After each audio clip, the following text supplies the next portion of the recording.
Michalová byly 4.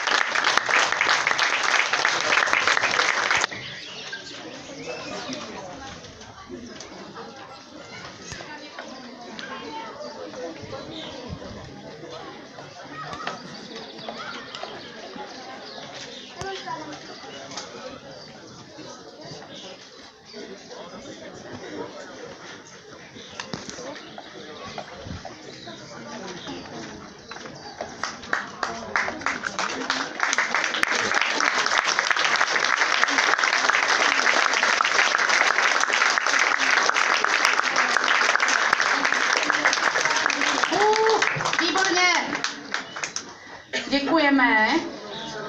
A nyní bych chtěla pozvat další zahraniční medailistky z Běloruska.